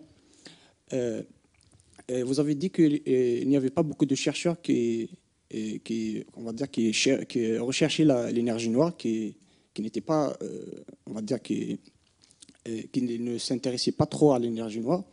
J'aimerais savoir, est-ce qu'il y a des chercheurs qui se sont dit que la constante cosmologique que Einstein a introduite pour que l'univers se fige, que l'univers soit, l'univers soit stable, est-ce qu'il ne faudrait pas chercher dans la constante cosmologique une solution pour l'énergie noire ou la matière noire? Alors disons qu'il y a beaucoup de gens, enfin, excusez-moi, je me suis certainement mal exprimé, il y a beaucoup de gens qui recherchent en fait la nature de l'énergie noire, mais ils n'y arrivent pas pour l'instant. Voilà. Donc c'est un domaine de recherche très actif. Et donc il y a deux possibilités. Alors, la constante cosmologique n'explique pas la matière noire, donc ça c'est clair. Mais la constante cosmologique, introduire une constante cosmologique pourrait expliquer très bien effectivement les observations de réaccélération de l'expansion. Mais voilà, donc c'est pas très satisfaisant pour l'esprit, encore une fois. Il est plus agréable d'imaginer en fait quelque chose d'un peu plus compliqué et de dynamique. Voilà, et donc ça rejoint en fait les discussions qu'on avait. Une constante cosmologique, c'est juste un chiffre et puis on s'arrête là. Puis après on va moi, j'habite la Savoie, donc je vais faire du ski. Mais non, enfin, je crois que mes collègues et moi-même, on est quand même intéressés et titillés par l'idée que quand même, il y a peut-être autre chose que cette constante cosmologique, un fluide encore à étudier. Et voilà, donc pour répondre vraiment en deux mots à votre question, la constante cosmologique peut très bien expliquer les observations de réaccélération, ça c'est vrai, tout à fait. Mais voilà, bon, il est intéressant de creuser plus loin et de voir si ça ne pourrait pas être également, sans doute, un fluide d'énergie noire et de fluide de quintessence. Et sur cette question, pour rebondir là-dessus, c'est vrai que c'est intéressant parce que quand vous posez la question à certains astrophysiciens sur la nature de l'énergie noire, certains vous répondent mais c'est pas un problème, ça c'est la constante cosmologique, il n'y a aucun souci. Et d'autres physiciens vous répondront le problème de l'énergie noire est le problème fondamental, central de la physique aujourd'hui. Il est impensable de faire de la physique sans s'interroger sur la nature de l'énergie noire. C'est pour vous dire à quel point finalement on est dans le flou, puisque sur la même question, certains pensent que c'est une question qui est réglée, et d'autres, qui sont quand même plus nombreux, pensent que c'est le problème central de la physique aujourd'hui. Bonsoir. je ne parle pas vraiment le français, mais je voudrais retourner un peu à ce que David Foss a dit sur les cadres scientifiques, parce que je pense que la cosmogonie, la cosmologie, la connaissance chamanique et spirituelle, elle nous dit des énergies que la science nie complètement. La science laisse d'erreurs pour une raison historique, je ne sais pas pourquoi. Et ça, je voudrais demander, il y a beaucoup d'évidence d'une énergie que les hommes connaissent d'une forme ou d'une autre, mais que la science nie et laisse complètement d'erreurs. Et une autre question, c'est quand la science avance plus en plus, et peut-être elle va conquérir la onde gravitationnelle, qui aura les droits à cette connaissance? Si la communauté scientifique est devant cette question de la éthique, que quand on aura une connaissance très importante comme un breakthrough, qui aura les droits à cette connaissance? Alors, c'est une question pour Guillaume Duprat, pas pour David Fossé. J'en suis d'ailleurs ravi. Vous allez répondre à cette question, Guillaume. La première question, oui. Oui, non, effectivement, moi, le cœur des cosmologies traditionnelles contemporaines, là, celles qui proviennent des traditions autochtones, il est souvent question d'un cadre de pensée très spécifique qui est très différent du cadre de pensée monothéiste, par exemple. C'est le cadre de pensée animiste. C'est dans ce cadre de pensée, effectivement, qu'il y a une autre manière de penser. Effectivement, c'est un domaine, moi, à titre personnel, c'est un domaine qui m'intéresse beaucoup, mais je vois difficilement de points de convergence, en tout cas, ou de points de contact entre les sciences, la cosmologie dite moderne, et ces formes d'ontologie. Et dans ce cadre-là, justement, je pense que le terme ontologie prend vraiment tout son sens, parce que dans les cadres animistes, il est question d'énergie, mais en fait, il est question de relations avec d'autres types d'êtres. Alors, ça peut être des animaux, ça peut être des morts, ça peut être également des plantes. Donc, c'est une forme de décentrement. On se décentre soi-même pour rentrer en connexion avec son environnement. Mais donc, on est plus dans un cadre là qui est strictement, je pense, ontologique. Et en termes scientifiques, qu'est-ce que ça peut apporter? Là, très franchement, j'ai des difficultés à investir ce champ de pensée-là. Alors, et pour la deuxième question... La deuxième question, c'est la question généralement du partage de la connaissance. C'est-à-dire que si j'ai bien compris votre question, si un jour les scientifiques découvrent quelque chose de vraiment révolutionnaire, est-ce qu'ils ne vont pas conserver cette connaissance pour eux, pour des raisons de pouvoir, j'imagine? C'était peut-être le sens de votre question. Je peux répondre tout de suite. La réponse est non. Enfin, on partage les connaissances. On met nos articles, si vous tapez archive, ARXIV, et vous avez tous les articles en ligne, même avant d'être publiés ou acceptés par des revues. Donc le monde de la recherche est un monde très ouvert où on discute. Je n'appartiens pas à une société occulte où nous nous réunissons en disant « Oula, nous avons un secret que nous ne devons surtout pas partager ». Non, je suis là justement pour... vous donner un aperçu de ce qu'est le modèle du Big Bang. Voilà, mais si vous voulez que la connaissance soit très partagée, votez pour qui il faut, de manière à ce que l'université, l'éducation soient subventionnées. Voilà.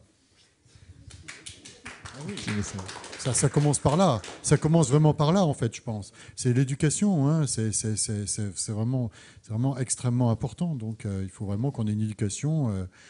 Ça commence dès la maternelle, primaire, secondaire, puis après à la fac. Oui.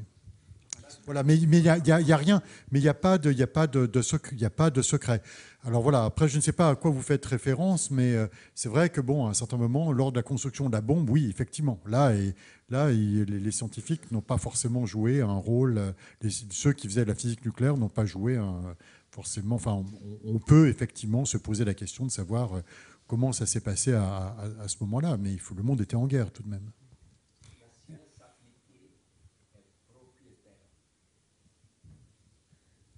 Privé, vous voulez dire, c'est ça?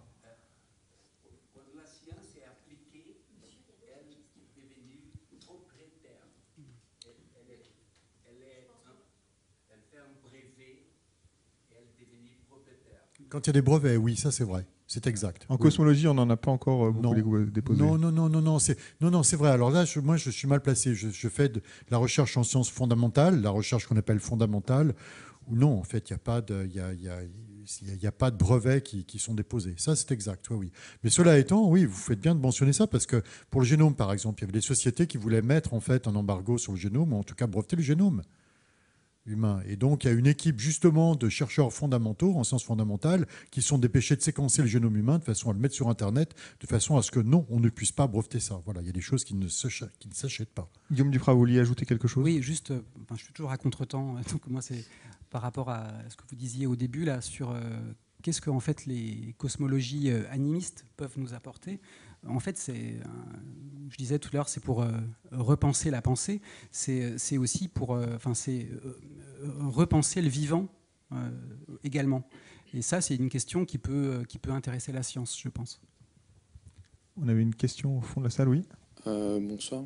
Je voulais tout d'abord demander au niveau de la physique. La physique, c'est une science qui est quand même basée sur les mathématiques, et les mathématiques sur la notion de l'unité et du quantifiable. Et j'aimerais savoir ce que vous pensez de peut-être d'explication de tout ce que pour l'instant la physique n'a pas expliqué, ou peut-être qu'on n'a même pas remarqué et donc on ne veut pas expliquer, sans l'utilisation de la notion du 1, donc des mathématiques, donc d'une autre science, et par là, plutôt au niveau de la cosmologie ou la cosmogonie, je ne sais plus, est-ce qu'il y a eu des théories, enfin des personnes qui ont imaginé l'univers sous forme chaotique, donc sans le quantifiable, sans qu'on puisse expliquer par une unité ou par un chiffre, sans une notion de chaos par le passé? Oui. Il y a l'inflation chaotique de Linde, par exemple, qui imagine que ce qu'on observe là, c'est relativement local, mais que partout ailleurs, on ne sait pas ce qui se passe vraiment, parce que l'univers, en fait, on vit dans une branche de l'univers et qu'il y a d'autres endroits où en fait, d'autres univers se sont développés à partir de régions d'autres régions, disons, plus denses, ou en tout cas qui ont divergé par rapport à notre évolution. Mais là, on rentre quand même dans le domaine des choses, si vous voulez, je parlerai plutôt métaphysique. La physique, c'est une science de l'observation. Donc on fait des mesures, on compare par rapport à ce qu'on est capable de prédire. Voilà. Et après, effectivement, donc si vous ne voulez plus utiliser les mathématiques, ou vous ne voulez plus comparer les observations à vos prédictions théoriques, vous rentrez dans un autre domaine après. Voilà. Après, c'est plus du tout le domaine de la physique. Là, j'ai un exemple illustré, justement. Si on peut... Voilà, là, on a sur la gauche la cosmologie d'Hésiode, qui est justement une cosmologie dans laquelle le mythe joue un rôle très important, et où le chaos joue un rôle primordial. Et il n'est pas uniquement une source de création. Alors là, il y a des penseurs, qui interprètent le texte différemment. Il y en a qui pensent, comme sur la droite, que c'est un espace, et d'autres qui pensent au contraire que c'est un espace qui continue d'agir sur le monde. Donc la définition même de chaos, dans la pensée grecque, elle est même encore aujourd'hui en discussion. Donc comme je vois que l'heure tourne, on va prendre une dernière question, malheureusement. Merci. Bonsoir. Alors moi j'avais juste une question à propos de la localité dont Pierre Salati a évoqué à l'instant, la localité qu'on a, enfin l'univers visible en fait. Et j'avais juste une question, est-ce qu'on arrive aujourd'hui à à voir au-delà de cette sphère qui ressemble un peu comme celle de Platon, par rapport à cette lumière. L'éloignement est tellement rapide que même la lumière n'arrive jamais à nous atteindre, donc visiblement on ne peut pas voir au-delà, et je voulais savoir s'il y avait un moyen ou un autre de voir au-delà malgré tout. Non, en fait, donc on a le modèle théorique et puis de nouveau les observations, et en fait on voit autour de nous ce qu'on appelle jusqu'à l'horizon observable.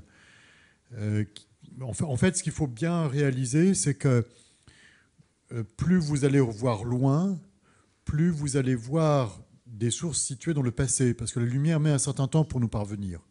Voilà, quand vous regardez la Lune, vous la voyez telle qu'elle était il y a une seconde. Quand on va discuter avec des équipages qui seront envoyés vers Mars, on va discuter avec eux de façon difficile, parce que les échanges mettront une dizaine de minutes quand même à se faire. Quand vous regardez, je ne sais pas, Neptune par exemple, vous voyez Neptune telle que cette planète apparaissait il y a 5 heures. Voilà, etc. Et donc, plus on voit loin, plus on voit des objets dans le passé. Voilà. Et donc, quand on va... Maintenant, on en est à un point où, quand on regarde très loin, on voit des galaxies qui flambent, en fait, qui sont prises de flambées, d'un accès de production d'étoiles. Il y a des flambées d'étoiles parce qu'elles sont à un âge, en fait, elles sont beaucoup plus jeunes que notre Voie lactée dans laquelle nous vivons à l'heure actuelle. Et donc, plus nous allons loin, plus nous voyons les objets tels qu'ils étaient dans le passé. Donc du coup, en fait, effectivement, on va se heurter à cette espèce de mur. Alors ce mur que l'on voit à 300 000 ans, on ne peut pas aller plus loin, parce que plus loin, ça voudrait dire en fait aller à un moment où l'univers est opaque. L'univers est ionisé quand l'âge de l'univers est inférieur à 300 000 ans. Et donc la lumière ne se propage pas. Donc on est comme dans un brouillard. Quand vous êtes dans un brouillard, tout vous paraît blanc autour de vous parce que la lumière diffuse en fait dans le brouillard. Alors après, on pourrait imaginer de détecter un jour le fond de rayonnement des neutrinos dont on parlait. Voilà. Donc là, on pourrait remonter encore un peu plus loin. Mais c'est vrai que... Alors après, voilà, est-ce qu'il y a eu... là, c'est un tout autre débat. Qu'est-ce qu'il y a eu avant le Big Bang ? Il se peut qu'effectivement, l'univers ait connu une période, dans certains modèles théoriques, en particulier ceux qui sont proposés par les mousses de spin, enfin toutes ces théories de gravité quantique, sur lesquelles, par exemple, Aurélien Barraud travaille. On peut imaginer qu'il y a eu un pré-Big Bang. Il y a eu l'univers avant le Big Bang. Il y a eu un passage... Le Big Bang n'a pas été un point singulier. C'était juste, en fait, un état dans lequel, auparavant, l'univers s'est recontracté, puis après est rentré en expansion. Et donc, oui, mes collègues cherchent, en fait, dans ce fond de rayonnement cosmologique, certains vestiges peut-être de cet état-là. Voilà. Mais sinon, oui, on est très limité. On ne va pas pouvoir aller... Dans la mesure où on voit l'univers tel qu'il était dans le passé, c'est très difficile d'assimiler cette notion, de se dire qu'en fait, on ne peut pas voir ce qui se passe maintenant à 1 milliard d'années-lumière maintenant. Non, on le saura dans 1 milliard d'années. Voilà, on peut, je crois, applaudir Guillaume Duprat et Pierre Salati. Merci beaucoup. Alors, un tout dernier, enfin trois très rapides points. La soirée de ce soir a été filmée. J'en remercie beaucoup nos techniciens. Donc vous pourrez la retrouver très prochainement sur la web télé, elle sera accompagnée d'un dossier pédagogique en ligne. Et vous pourrez également la trouver sur la plateforme France Culture Plus. Deuxième chose, venez à la bibliothèque. Venez à la bibliothèque, vous trouverez les ouvrages des intervenants de ce soir et également une sélection bibliographique par nos collègues autour justement de cette question d'énergie noire. Et enfin, je vous invite le 5 décembre à la 3e table ronde de ce cycle avec Aurélien Barraud, donc nous en parlions, et Élie Düring, philosophe, autour de cette question justement de au-delà de la théorie d'Einstein sur la gravité quantique. Donc il me revient de remercier très chaleureusement Pierre Salati, David Fossé et Guillaume Duprat pour cette table ronde passionnante. À très bientôt.